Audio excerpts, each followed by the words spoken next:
If you want to play good defense, there is something that is more important than your scheme, and that is the understanding and teaching of leverage. We're not going to get a second chance in the game.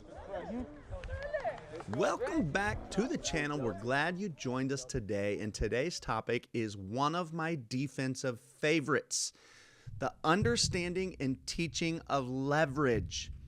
Now, for whatever reason, in the news or in media, as you watch the game on Saturday and Sunday when you're watching your favorite football teams, leverage is not a term that you hear very often. You might hear things like, well, they're missing a lot of tackles, right? You hear tackling a lot, but you don't hear leverage a lot. Now, I personally am under the belief, I live by the belief that leverage is more important than tackling. The number of times a good athlete makes a tackle on the field on a Friday night, Saturday, Sunday, whatever level of play, the number of times that tackle is like some sort of textbook tackle straight from a drill that you practice, it doesn't happen all that often. A lot of times just a guy getting a hold of another guy and bringing him down. It just happens a lot because whether you're hitting a guy who just ricocheted off another, or you get a piece of a guy and your buddy gets more. Just so much can happen when it comes to tackling, or a guy that just kind of dives and takes out your knees. I mean, there's so many effective ways to make sure you get a guy to the ground. The most important thing is being in the right place. I believe if you put a good athlete in the right position to a ball carrier, he has a very good chance of getting him down. So the key is get him in position. Now, before I jump in, I want to say a huge thank you to our most recent members. We'll put them right here below. Thank you guys for your support, really allowing us to grow this channel. It has allowed me to book more trips to continue shooting so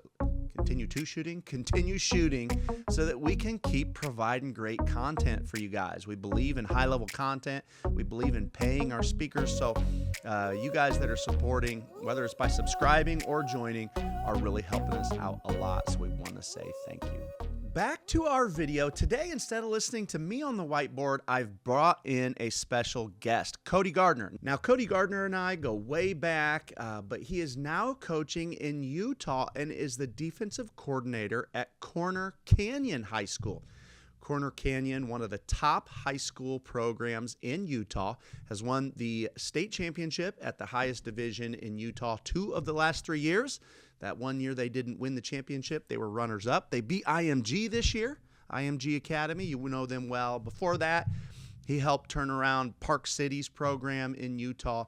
He's just an incredible defensive coach. Very active on X as well, so you might see him over there, and you should, of course, reach out to him over there at Cody_Gardner if you have any questions. But I wanted to bring in a special guest today to teach you leverage, so we're going to go meet Cody, and he's going to give you kind of today's whiteboard. All right, as promised, here is Cody Gardner, the old-time Illinois guy, or I say long ago an Illinois guy, but now winning titles out in Utah. Coach, without further ado, the floor is yours. Anxious and excited to learn a little about leverage. Awesome. Yeah, I'm happy to share with you guys today. Gonna pull up my screen here in 1 second. All right, so it looks like we're good to go now. Yeah, I'm going to talk a little bit about, leverage and what I feel like, whether it's, youth or at our level. I know some youth, like our youth here in Utah, they have to play certain fronts and stuff, and everyone has their different rules. But, Nate's a big proponent of like a 3-5, right? And so he's got his 3 down and his 5 across. We play a 3-4. I'm a big fan of even going to like a 4-4. And the part that, if you notice, the thing that hasn't changed are these 2 guys out here, right? And I believe in overhangs, right? And that's a term we use for people that are kind of outside of the box. Excuse me, let me drag this a little bit, right? So the box is kind of around the tackle box. And we have these guys that kind of hang to the outside. And why I like the 3-4, the 3-5, the 4-4 is that we have a balance of guys on each side. And, especially in youth football, so much of the run game is a perimeter run game. It's outside. And the huge thing that we want to do is we talked about playing with leverage and attacking like near number with all the hawk tackling, getting the head out. It's super, super safe. It's the best way to go about it. It also helps you understand how to fit to the ball. Okay. And the reason why I went to it 10 years ago was for cutbacks. But the big thing with these overhangs that we talk about, when I talk about with my youth coaches here in Utah, and whether we were in Illinois or Missouri, where we're at, is about setting an edge, okay, and playing what we call force. And I'm real particular with our youth coaches about words. Words are powerful, right? And so, a lot of times people will call these guys contained players. And I don't think that paints the best picture, right? If this guy runs out here and the ball stays inside of him, in theory, he's contained it, right? What we want to do is we want to paint a picture of an active participant in the play. And so what we want our guys to do is force. So if 34 is going to run out here, we want to see our guys attack the edge and force the ball back inside. Okay, so we want to run towards the number 3. That's our attack angle to tackle 34. But if we're going to not make the play, the ball has to get turned back inside, right? And the best way I explain to my players is that if you don't force the ball back inside, how many guys are there outside? One guy. Right? If you can force the ball inside, there are now 9 guys. Right? It's as simple as that. The ball, if we can get the ball towards our other defenders, we're going to be better off. Right? The best tackling is gang tackling, getting more numbers involved. Okay. And so as 34 runs out here, right, and now we're attacking that 3, it's important for now to realize that all these guys now are fitting onto the 4. Okay.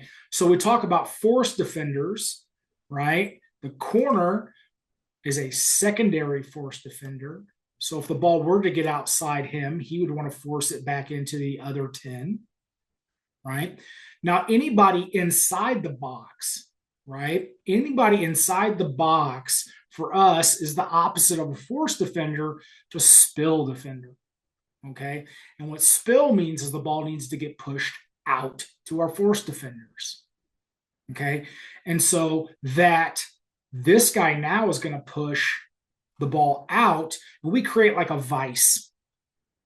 Okay. If the ball can't go outside of the backer and it can't go inside of the end, then we should have the best chance to get unblocked people to the ball.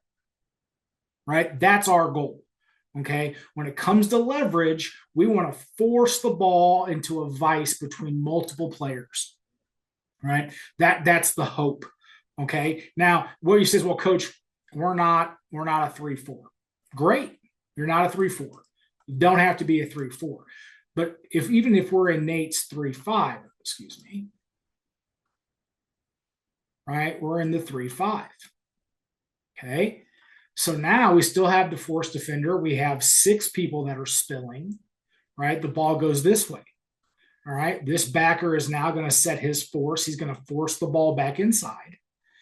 And everyone inside the box is now fitting the 3. He's fitting the 4, right? Secondary force by the corner, ball going inside. Now our safety now gets to fill to the 3.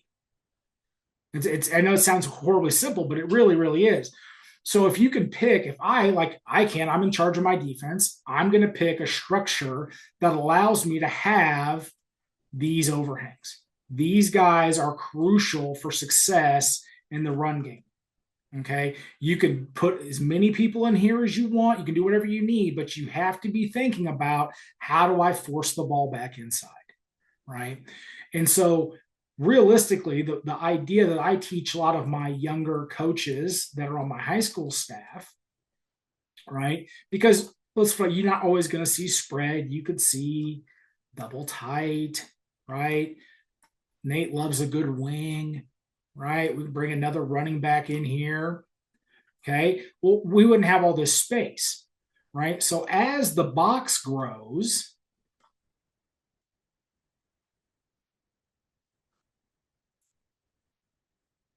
we have to start thinking about who's going to be our force defender, right? And so now we've got this box. This is all of our inside players. These are our spill. So now we have to think force. Corner has to force, right? Like, well, coach, my corner's pretty small. I didn't like tackle very well. Okay. Is your safety a better guy? Right? You're playing a team that runs like this, and you're like, no, coach, my corners and my safeties aren't very good. Okay. Well, let's put another backer in. Right? Because these are all just, chess pieces. They're just places where you line up. But the big part of how do you stop the run, right, is you've got to have these force defenders, right? You have to have somebody that's on the edge of the formation outside of the tackle boxes pushing the ball back inside, right? And so when you're lining up, right, understand that these pieces are crucial for playing good defense, right? And especially at the youth level, because we all have seen how much perimeter run we see, okay? Couple things that we talk about with these guys, right, is we want to attack and set a tight edge, right? Now, so if he attacks that edge hard and they say, well, coach, the ball got outside, right? It's the truth, right? That happens, okay? So again, as he sets that tight edge, these guys are all pursuing inside. Right? Their leverage doesn't change. They're chasing outside. Okay. So eventually you become into the last stance of a force defender, which is the sideline. Okay. So the truth of the matter is we understand that these guys sometimes get beat, right? But as this guy's running outside and he breaks our force, everyone's still going to chase that four and still hustle to the ball, right? Now, then you have to come back and make a decision. Why is your guy losing force? Is he too aggressive? Is he getting, upfield, right? There's lots of adjustments to have, but the big idea is that you have to define in your scheme whose job it is to turn the ball back inside. And that's a huge piece of playing good defense. Okay, so now that you understand the idea of force, how do you create the skill, the technique, right? Like, because that's now that you understand it and you've got your force defenders, you've got your overhangs, you understand the structure. It really comes down to practicing this technique, right? And without getting too crazy, we're just going to move a couple guys over here, right? And so we'll use 34, all right? And so one of the things in the beginning, right? In the beginning is we'll put a cone and a person, right? Okay, cone and a person. And we're just going to have them react to what this person does. Okay, so if they run flat, we want them to shuffle, shuffle, shuffle, and then react and fit on number 3. Okay, does that make sense? So we're going to have them at the start of the snap shuffle towards the cone and then react to what 34 does. Okay, if 34 goes, right? If 34 goes away, then they kind of settle in here, right? If 34 goes at us, we continue to shuffle and run to the cone, maintaining our leverage on the 3. If 34 goes wide, you'll see them shuffle down and then retrace out. So you'll get the shuffle down, down, down, and then they'll retrace out to maintain leverage on 3. right, on the 3 or the 4 if they're on the other side, right? So it's very, very simple. Okay. Once they've mastered that, we always want to go from slow to fast, simple to complex. Okay. And so now, once they understand that this is a stationary aiming point, and they understand that they need to mirror their relationship to the 3 as tight to the cone as possible, right? That's the whole idea. We want to set a tight edge, right? Because again, we're trying to create that vice between the force from the outside and the spill from the inside. Now the next step is you put a coach here, and the coach will step down like he's down blocking. So now when we take the space, that's not a stationary target. We have to now understand, in order to set a tight edge to this guy, I've got to come tighter and flatter, right? Now you can take the coach and you can have the coach attack the defender so that he can fit off of him and still keep his outside arm free and stay on leverage to the 3 and the 4, right? So in the beginning, cone, walking speed, have them adjust to what they see stimulus-wise.